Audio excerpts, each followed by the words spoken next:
Whether it's Granny Smith, Fuji, or Red Delicious, everyone has a favorite variety of apple.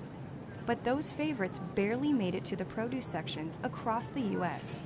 This year's national apple crop is turning out to be the smallest since 1986.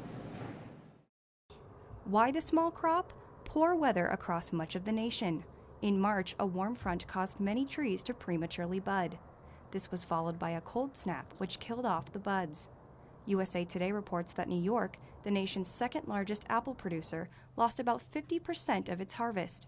Michigan, the nation's third largest apple producer, had nearly 90% of its harvest wiped out as well.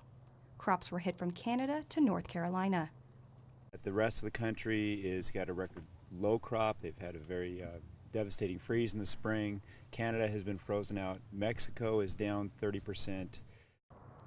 It's been left up to Washington State, the nation's #1 apple producer, to cover the shortage. Many expect this year to be Washington's largest apple crop ever. Out here, we were lucky, had good weather, and everything seems to be going really well. This year's bumper crop could not have come at a better time. While Washington normally produces 50 to 60% of the domestic market, with crops failing across the nation, that number could be closer to 80%. This year, places like Tukey Orchards at Washington State University are thriving.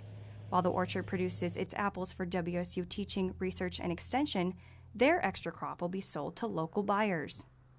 When we do have surplus crop, though, we do harvest it for sale to the general public and also for cider.